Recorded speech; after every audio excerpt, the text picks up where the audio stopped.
My man, you might be asking, that is free to play. Why are we looking at Ginny first? Because I cannot resist. Okay, I needed to find out exactly how good she is. And my opinion has improved a lot dramatically. Let's take a look at Ginny, and she's ultra thick, bros. Ultra thick. Okay, now let's take a look at her skills and why I am it's a mixed bag, okay? So the thing is, I feel like she is definitely more PvP, like 100% PvP centric. We'll explore why this is the case.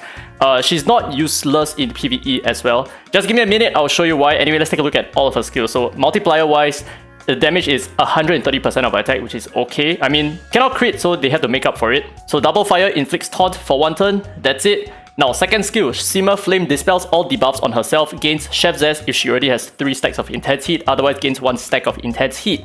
Now, Ginny gains 1 stack of Intense Heat at the start of combat, so she instantly has Intense Heat at the start, so she is useful at the get-go. Now, this is what Intense Heat does, right? Every 20 attack gap, so between Ginny and her target, then Ginny's damage actually increases by 1%. So in the case of like 2000, right, the difference being 2000, that increases her damage dealt by 100%, up to 200% in PvP and 150% during PvE. So in PvP, as long as you have a 4000 attack gap between yourself and the enemy, you will do the maximum amplification damage, which is a huge chunk, 200%. That essentially triples your attack power, so that is the crit damage factor that I was looking for. On top of everything else, heals when taking hit, and the healing is 60% of a lost HP. 60%! If you want to get an idea of how good this is, I'll show you in just a bit. Then deals true damage to the attacker afterwards, which is 40% of her attack per intense heat stack. Per intense heat stack. So she can have up to 3 intense heat stacks, which means 120% of her attack whenever enemies attack you, as long as she has 3 stacks of this. It's really quite painful. Now, triggers once per turn, and each intense heat stack increases Ginny's attack by a further 10% up to 30%. Insane. She has so much attack multiplier on her kit. Now, this is what Chef Zest does, which is a little bit underwhelming. So all it really does is just increase your attack by 10%, and it gives you a 100% chance to counter attack, which then expires after the counter attack. But of course, you know, when she already has the Chef Zest, so she didn't counter attack yet, then she gains an attack up buff, which is very useless. Let's move on to her third skill. So attacks one enemy 5 times, damage is 52% of attack, up to 60% per hit. It is a lot because this goes up to 300%, and each hit steals 1 buff, and the last hit inflicts taunt for 3 turns, and taunt cannot be resisted if the target doesn't have any buffs. Heals after attacking, healing 80% of her lost HP. Using this skill itself heals her for 80% of whatever that she was missing. So if she has 10% HP, she'll be pushed all the way up to like at least 90% HP. Okay, about less than 90% HP. Now, this ability won't crit, and cooldown on this skill is reduced by 1 if the target does not have any buffs in the first place. And this skill goes down to 4 turns, and her second skill actually goes down to 3 turns cooldown. And finally, she has an attack lead in Point War and Knockout, but I do feel like this could have been maybe a little bit better if it was an attack lead in Holo and Warm Up, for example. I think those areas would allow her to shine a lot more with the 40% attack lead. Now, let's quickly go through the rest of her stuff, like Ascensions and all that, right? So she has flat attack, she has flat HP, she has one of the best sets, by the way, best Ascensions, by the way. She has 5 speed, she has 15% attack and 20% HP. All of these are essential stats to her. And let's move on to her Resonance as well. So R1 increases her third skill's damage by 10%. Okay, her R2, Simmer Flame, gives her an extra turn afterwards. I feel like this is probably not super important right now, but it is really good in terms of her AI, especially at R6. Now, R4, when attacked by a critical hit, damage minus 15%, and R6, before attacking, gains Chef Zest if she already has 3 stacks, otherwise she gains 1 stack afterwards. So, the way her AI works is that she'll actually prioritize her second skill, followed by her third skill. Let me show you. Now, the way that I have her built is just a mixture of HP and attack. You try to focus a lot more on attack. You just need like decent HP to tank stuff, and that's about it. Because as long as you can take 1 hit, you're gonna heal that HP back, which is gonna help you top her off. And you see why she's so broken, okay? So this is 1v5 essentially. Now, there is a lot on her kit that is giving her a lot of attack power as well. So it's not just about her basic multipliers. So as you can see, right, when I run AI, she's actually going to use her second skill first, which I really like to see. So that actually increases her intense heat stack at the start, which improves her DPS output, like her passive DPS output. Take a look at that, right? Whenever the enemies are attacking me, they are taking 4,000 damage. 4,000 true damage. How powerful is that? 4,000 is really insane. And then afterwards, she's gonna go straight into her third skill. And the reason why this is so good, especially at R6, is after using a second skill, you will gain a new turn because of your R2 effect, and you will go straight into your third skill, which will then further boost another layer of intense heat. So in your first turn, you already have 3 stacks of intense heat, which increases your passive damage output to 120% of your attack. Insane.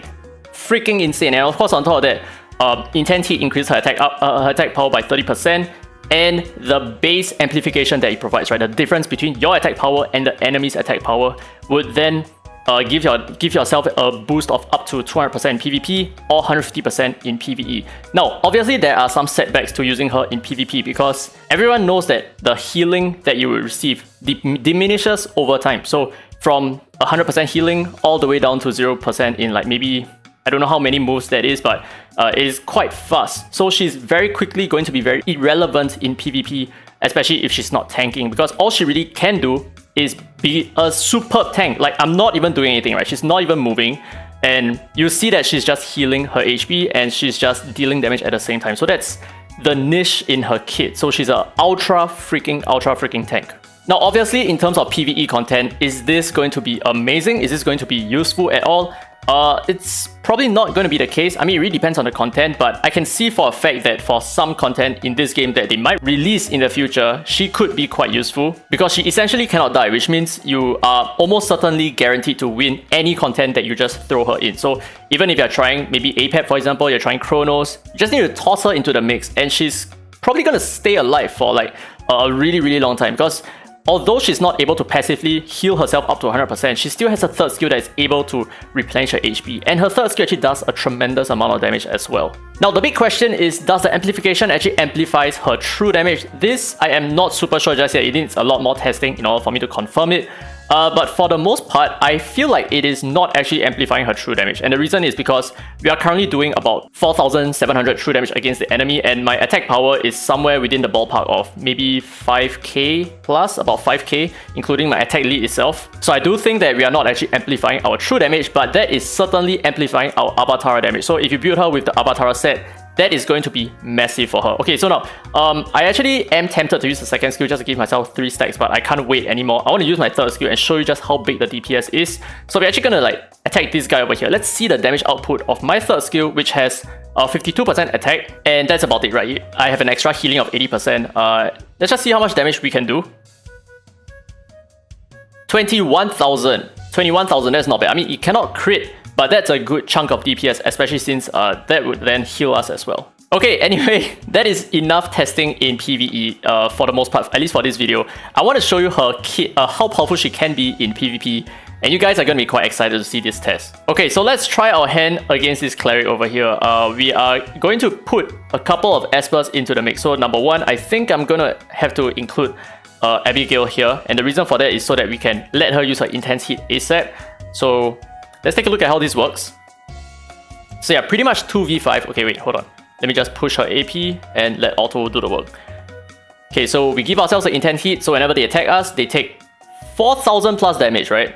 Plus another 2,700 on top of that. Why is that the case? Wait, hold on. Why are they taking an extra true damage portion? I'm actually like not super sure.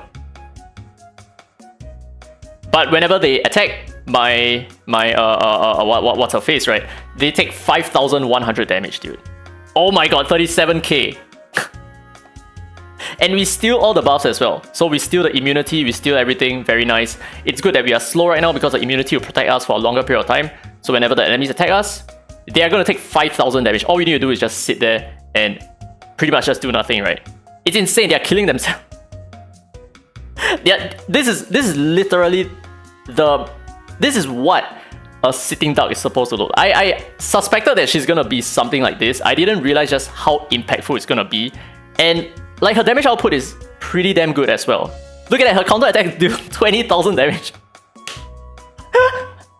What the heck? It's actually insane like how much output she's doing. So she has a lot of protection and she has a lot of support as well, and a lot of DPS. Don't forget about the DPS, because whenever she counter attacks, like I said, she's gonna do a lot of damage. Okay, let's try against this team. I think this is gonna be a very easy win. I think we can even 1v5 this, to be honest. Let's try it, 1v5. But of course, these are not meta comps, right? So if you're gonna be up against maybe a Gaia's cleaving comp, we have not yet faced a Gaia's comp, but I can imagine that we're gonna suffer a lot because Gaia is gonna deal a lot of damage. Oh my god, we just one-shotted the Mona. If you're gonna one-shot the Liling here, absolutely gonna one-shot the Liling with one skill. It's freaking insane, dude. We are doing so much on our own, and we are not even dying because of just how powerful our Intense Heat is. I'm not gonna say the word broken because Guys is definitely going to be able to one-shot her, right? And look, even though she's controlled, she's still reflecting damage. How insane is this? This is unthinkable.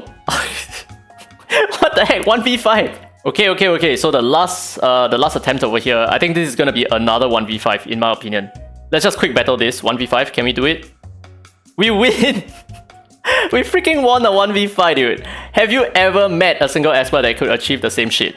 No way. There is no way. It is just this Esper. But of course, like I said, her healing power is gonna diminish over time because PvP is PvP, right? And the problem with that is she's not going to be that useful anymore. So she's not going to be a sitting duck anymore. She's just a pure offensive attacker when the HP healing drops to 0.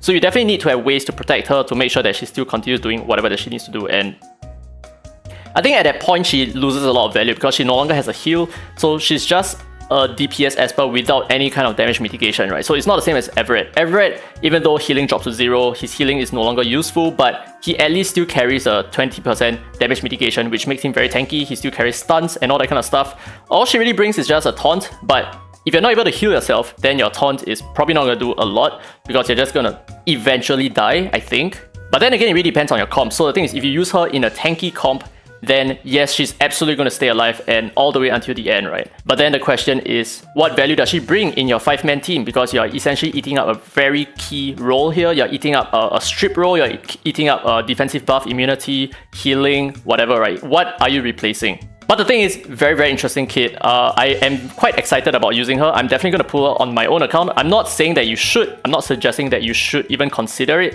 But I do feel like she's going to be one of those Espers that is very unique, very fun to play with, and I like Espers like that. And I definitely approve of this. I think this is a very interesting new Esper, and she's definitely going to be very broken when used by some of the Ultra Whales in PvP. And I can definitely imagine her being extremely good at R6, definitely. Anyway, that's it. I hope you guys enjoyed today's content. I will go through the Lion in the next video. If you enjoyed today's video, don't forget to leave a thumbs up. It really helps the channel, and subscribe for more Dislyte content. Now with that said, this has been Very Free to Play, and as always, I will see you in the next video.